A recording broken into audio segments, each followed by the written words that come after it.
ये कहानी है इंसान, देवता और दानव के बीच की लड़ाई की, जहाँ पर इंसान देवताओं का साथ देते हैं और ये दोनों मिलकर दानव से लड़ाई करते हैं। अब देखना ये है कि क्या ये लोग उन दानव को हरा पाते हैं या नहीं। तो कहानी शुरू होती है और एक आवाज़ हमें कुछ बताती है। ये आवाज़ महान देवता ज़्यूस का होता है और ज़्यूस हमें अपने बेटे परसियस के बारे में बताते हैं। परसियस एक मजबूत इरादे वाला और एक बहादुर योद्धा है। उसने एक बहुत भयानक दानव क्रैकन को मार गिराया था और तब उसके पिता ज़्यूस ने परसियस को राजगद्दी सौंपने का फैसला लिया, लेकिन उसने इस फैसले को मना कर दिया और एक साधारण इंसान की ज़िंदगी जीने की इच्छा की। इसके बाद हम देखते हैं परसियस को। परसियस अपने बेटे हीलियस के साथ एक मछुआरे की ज़िंदगी जी रहा है। उसकी पत्नी मर चुकी है और उसने अपनी पत्नी से वादा किया था कि परसियस कभी भी हीलियस के हाथों को तलवार उठाने नहीं देगा और किसी तरह की लड़ाई में शामिल नहीं होने देगा।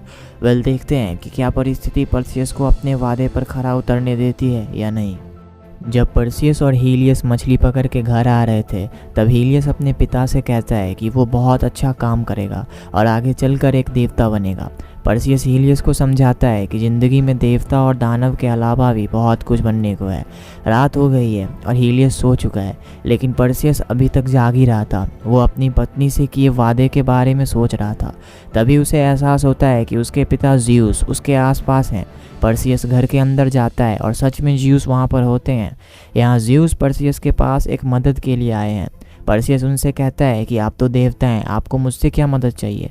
तब ज़्यूस परसियस से कहते हैं कि इंसानों ने देवताओं को पूजना बंद कर दिया, जिस वजह से देवताओं की शक्तियाँ कम हो रही है, और साथ ही साथ उनके द्वारा पाताल में बनाए गए एक कैद खाना जिसका नाम टार्टरस है, उसकी दीवार अब कमज़ोर हो रही है, जिस वजह से काफ़ी सारे दानव जिनको वहाँ पर कैद किया गया है वो बाहर आ रहे हैं, और कुछ तो बाहर आ भी गए हैं। लेकिन सबसे बड़े डर की बात तो ये है कि उसी टार्टरस में एक बहुत बड़ा दानव क्रोनोस कैद है, जो कि धीरे धीरे आज़ाद हो रहा है, और अगर क्रोनोस आज़ाद हो गया तो पूरा ब्रह्मांड ख़त्म कर देगा। और यहाँ पर मज़े की बात यह है कि वो जो क्रोनोस है, जो कि एक बहुत बड़ा दानव है, वो इन देवताओं के पिता है, और देवताओं ने मिलकर एक बार क्रोनोस को हराकर कैद कर लिया होता है। लेकिन इस बार अगर क्रोनोस आज़ाद हो जाएगा तो देवता उसे कैद नहीं कर पाएंगे, क्योंकि अब उनकी शक्तियाँ कम हो गई हैं। और इसी वजह से ज़्यूस परसियस से मदद मांगने आए हैं कि वो उनका साथ दे और वो लोग उन दानवों को ख़त्म कर सके। परसियस ज़्यूस को मना कर देता है। वो बोलता है कि वो अपने बेटे हीलियस को छोड़कर कहीं नहीं जाएगा, और वैसे भी वो तो एक आधा इंसान है, वो दानवों से नहीं लड़ सकता। ज़्यूस परसियस से कहते हैं कि आधा इंसान आज के देवताओं से ज़्यादा शक्तिशाली होते हैं, लेकिन फिर भी परसियस ज़्यूस को मना कर देता है और वहाँ से जाने को कहता है। ज़्यूस निराश होकर वहाँ से चले जाते हैं। इसके बाद हम देखते हैं कि परसियस आधी रात में काँप रहा था, क्योंकि वो एक डरावना सपना देख रहा होता है। उस सपने में वो देखता है कि क्रोनोस आज़ाद हो चुका है और उसके साथ साथ उसके बेटे को भी मार देता है। लेकिन जैसे ही ये दोनों मरने वाले होते हैं कि परसियस का सपना टूट जाता है और ये बिस्तर से गिर जाता है। अगली सुबह हम देखते हैं ज़्यूस को, जो कि टार्टरस के अंदर जा रहे थे। यहाँ पर उन्हें उनका भाई पोसाइडन और उनका बड़ा बेटा परसियस का बड़ा भाई एरीज मिलते हैं। ये दोनों भी टार्टरस के अंदर ही जा रहे थे। मैं आपको एक बार फिर से बता दूं कि टार्टरस उस कैद खाने का नाम है जहाँ पर क्रोनोस और बाकी दानव कैद हैं। ये तीनों टार्टरस के अंदर पहुँच जाते हैं और वहाँ के राजा हेडीज को बुलाते हैं। दरअसल हेडीज, पोसाइडन और ज़्यूस ये तीनों देवता हैं और ये तीनों भाई हैं, और क्रोनोस जो कि दानवों का राजा है वो इन तीनों का पिता है। अब आप सोच रहे होंगे कि दानव का बेटा देवता कैसे हो सकता है, लेकिन ये ऐसा युग था जहाँ पर हर किसी को अपनी ज़िंदगी कैसे जीनी है वो चुनने का हक था, और इसी वजह से परसियस जो कि एक देवता का बेटा है वो अब एक साधारण इंसान की तरह जी रहा है। हेडीज उनके बुलाने पर वहाँ आता है और ज़्यूस उससे कहते हैं कि उन्हें हेडीज का परमिशन चाहिए इस टार्टरस के दीवारों को फिर से मजबूत बनाने के लिए। यहाँ हेडीज उन दानवों से मिल चुका होता है। वो ज़्यूस की बात नहीं मानता और उन तीनों पर हमला करने लगता है। इधर हमें पता चलता है कि ज़्यूस का बड़ा बेटा एरीज भी हेडीज के साथ मिलकर उन दानवों के ग्रुप में शामिल हो चुका है और वो अपने पिता ज़्यूस को ही मारने लगता है। इधर दूसरी तरफ हम देखते हैं कि दानव अब ज़मीन को फाड़ कर पाताल से बाहर आने लगे, जिसमें से एक दानव परसियस की बस्ती पर अटैक कर देता है। और यहाँ पर हम देखते हैं परसियस की बहादुरी। वो उस दानव को उसी के जहर से मार गिराता है, लेकिन इन सब के दौरान उसे काफ़ी चोट आ गई होती है। परसियस समझ जाता है कि इसके पिता सच बोल रहे थे। वो अपने बेटे हीलियस को लेकर देवताओं के मंदिर में जाता है अपने पिता से मिलने के लिए, लेकिन यहाँ पर उसके पिता नहीं आते बल्कि उसके चाचा पोसाइडन आ जाते हैं। वो बहुत जख्मी थे और मरने की हालात में। परसियस पोसाइडन से अपने पिता ज़्यूस के बारे में पूछता है। पोसाइडन उसे बताते हैं कि ज़्यूस को पाताल नगरी में एरीज और हेडीज ने मिलकर कैद कर लिया है और वो लोग इंसानियत के खिलाफ एक जंग करने की साजिश में हैं, जिसके लिए वो लोग क्रोनोस महान दानव को आज़ाद करने वाले हैं और अगर ऐसा हुआ तो पूरा ब्रह्मांड खत्म हो जाएगा। पोसाइडन परसियस से कहते हैं कि अब इस पूरे सृष्टि में बस तुम ही हो जिससे कि उम्मीद लगाया जा सकता है कि तुम सबको बचा सकते हो। परसियस कहता है कि मैं तो आधा देवता ही हूँ। तब पोसाइडन उसे कहते हैं कि फिर तुम्हें एक और आधे देवता की ज़रूरत होगी और फिर पोसाइडन परसियस से अपने बेटे एजिनोर के बारे में बताते हैं कि वो रानी एंड्रोमेडा के राज्य में कैद है। अब जाहिर सी बात है कि अगर पोसाइडन एक देवता है तो उनका बेटा भी आधा देवता होगा, क्योंकि उसने भी इंसानियत को चुना था। पोसाइडन परसियस को अपना जादुई अस्त्र देते हैं और उससे कहते हैं कि अगर उनका बेटा एजिनोर काबिल हो तो उसे ये जादुई अस्त्र दे दे और उसे कहे कि तुम्हें सातिर लंगड़े नाम के आदमी के पास जाना है। इतना कहकर पोसाइडन धीरे धीरे मिट्टी के बन जाते हैं और बिखर जाते हैं। दोस्तों, देवता इंसानों की तरह नहीं मरते, वो ऐसे ही आखिर में मिट्टी में मिल जाते हैं। इधर दूसरी तरफ हम देखते हैं कि हेडीज और एरीज ने ज़्यूस को जंजीरों से बांध दिया होता है। दरअसल इन दोनों ने क्रोनोस के साथ एक डील की होती है जिसमें ये दोनों ज़्यूस की बाकी बची शक्ति को क्रोनोस को दे देंगे जिससे कि वो आज़ाद हो सके और फिर क्रोनोस इन दोनों को अमर कर देगा। ज़्यूस पछता रहे होते हैं कि उन्होंने क्यों हेडीज को टार्टरस का राजा बना दिया, क्योंकि अब हेडीज भी बुराई का साथ देने लगा है। अब इसके बाद हम देखते हैं कि परसियस अपने बेटे को उसकी टीचर के हवाले कर देता है और वहां से फेगसिस पर उड़कर रानी एंड्रोमेडा के पास चला जाता है। दोस्तों, फेगसिस एक उड़ने वाले घोड़े का नाम है। रानी एंड्रोमेडा एक जंग की तैयारी में थी और जैसे ही परसियस वहां आता है सारे सैनिक झुककर उसे सलामी देते हैं, क्योंकि एक टाइम पे उसने सबसे बड़े दानव क्रैकन को मारा था।